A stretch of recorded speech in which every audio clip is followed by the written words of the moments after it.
Now, the government is hailing a deal with the train drivers' union ASLEV to stop the strikes. Of course, it still has to be voted on by members of the union, but it's 15% pay rises over 3 years. Quite a hefty bit of money. It is quite a hefty bit of money, quite generous, some might think. But let's speak to the former Conservative MP, Sir John Redwood, on this. John, this is a very generous pay offer, is it not? Yeah, it looks like a good pay offer, and I would imagine they would accept it.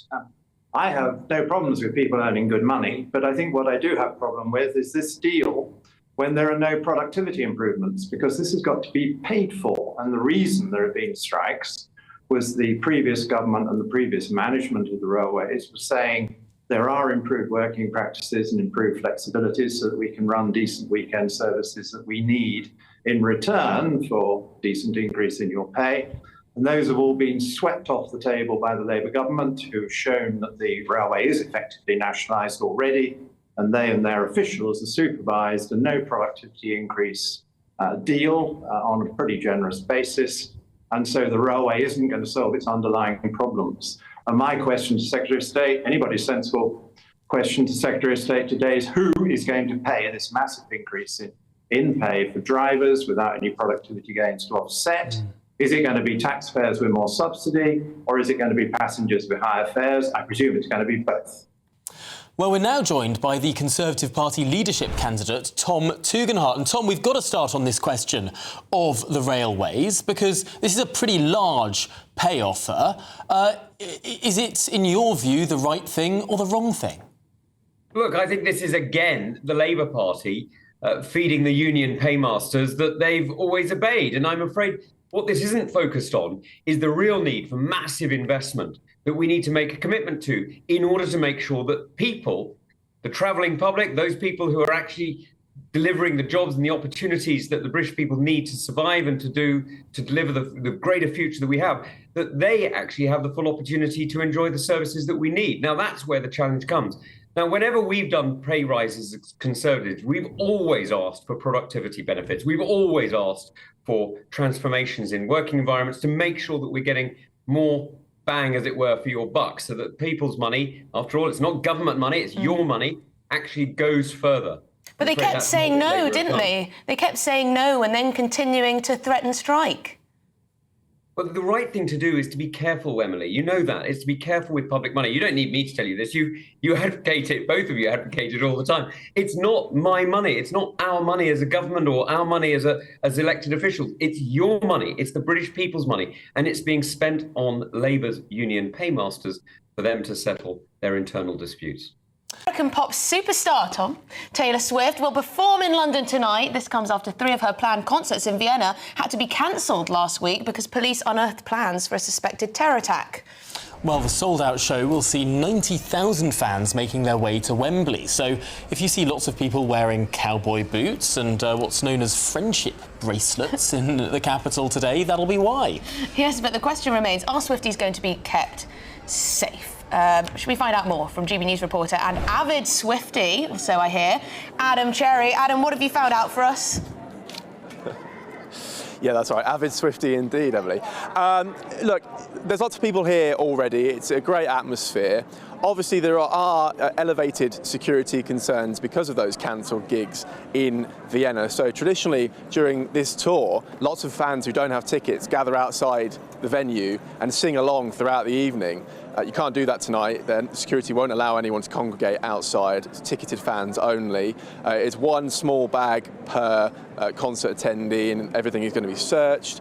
But apart from that, it's business as usual. The show goes on. I have acquired one of these friendship bracelets, which I'm very happy about. It's my first one. It says debut, so that's very kind.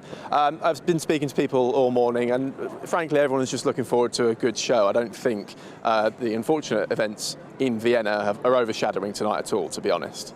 Time for some gargantuan showbiz news. I'm told that Love Island superstars Molly May and Tommy Fury have broken up after 5 years together. Devastating. Devastating. Apparently so. The formerly engaged couple who share a daughter.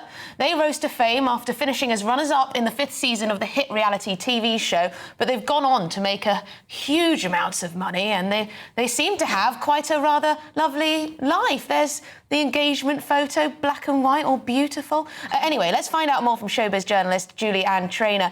Julie, what's the latest on this? It has shocked a lot of people. Some of our viewers will be thinking, who are they? But they are iconic. Shall we start with that? Yeah, start with that. Yeah. Who are these people? OK, so Molly May and Tommy Fury. A lot of people might be wondering who they are, but they found love on Love Island 5 years ago. And Tommy is brother with Tyson Fury, the very famous boxer. So before he even went on to the show, he already had a lot of publicity. And yes, the pair of them just hit it off. And a lot of couples crack when they come out of the villa, but they actually went from strength to strength. And now they've got millions of followers online from all around the world and are sort of set up as this archetypal loved-up couple. Exactly. For instance, Molly May has 8 million followers on Instagram and Tommy has over 5 million. So they're very, very popular. They just got engaged last year. They have a baby together and they have a £4 million mansion in Cheshire. So they've done very well from the show. And a lot of people have been invested in their journey right from the start. So yesterday, whenever Molly May announced that they had broken up, the internet just went into overdrive. It did. It did, the speculation, because the statement was slightly revealing, wasn't it, from Molly May? The suggestion there that perhaps it had something to do with something that Tommy Fury may have done. Absolutely. She sounded very angry and really hurt. She said, never in a million years did I think I'd ever have to write this, and I never imagined our story would end, especially in this way. She also added, I am extremely upset to announce that we have broken up. So I think that's very telling. And also a lot of couples, when they break up, they do a joint statement. They really sit together and it's, you know, very amicable. But this one, yes, it was Molly May who announced it first and then Tommy followed an hour later. What did Tommy say afterwards? And an hour later is a big gap. This sounds like it wasn't coordinated. Exactly, that's what I mean. He said something quite similar, but his was more along the lines of we and respect our privacy, while she was more or less saying respect my privacy. So it sounds to me like she's very much distancing herself from him. Now, today marks day one of Prince Harry and Meghan Markle's tour of Colombia. Yes, the pair are going to spend the visit meeting notable leaders and women's rights activists in the South American country on what's been called a quasi-royal trip. But it's definitely not a royal trip. It's a quasi... Yeah, anyway. Definitely not one. No, we wouldn't Could dream be of clear. calling it. We can't be clear enough. Absolutely. There's literally nothing royal about it at all. Well, joining us now is the former royal editor at The Sun, Duncan Larcombe. Duncan, this is a curious trip because, of course, it comes the week that Prince Harry says he couldn't visit the UK because the UK is too dangerous.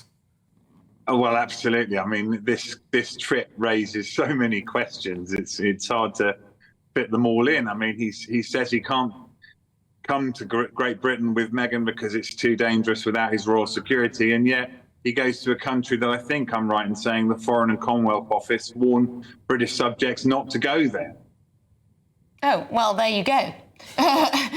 He believes suddenly that Colombia is a safer country than this one. Duncan, I also want to ask about this chief of staff that left after about 3 months from Meghan and Harry's enterprise. Yeah. There seems to be lots of rumours about why he actually left. What are they? Well, there are sort of suggestions that it just basically doesn't look good. I think The Sun tallied up that there have been 18 key members of staff that have left the employment of the Sussexes since they were back in the UK. And I mean, it just does not look good, very good at all. Is it because of the working schedules of Meghan? Is it just because these people get better offers and decide to work somewhere else? In this silence, sort of people make up their own mind exactly what it's all about. So it's not a good look whatsoever.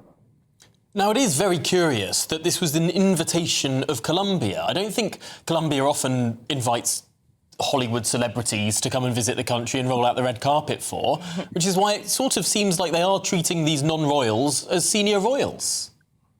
Well, I mean, this is the thing. Every time there's an official royal tour, an overseas visit, always it's at the request of the Foreign and Commonwealth Office because of diplomatic soft diplomacy. There's a reason why that's got to happen.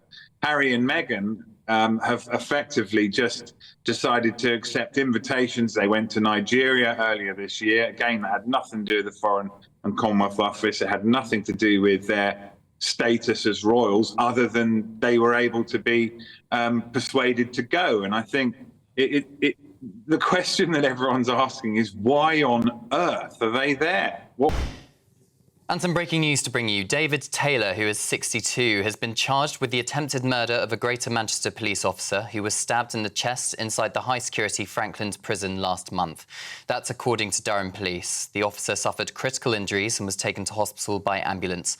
Following treatment, he was discharged and is now recovering at home. Taylor, formerly of Willington, will appear in court on the 3rd of September.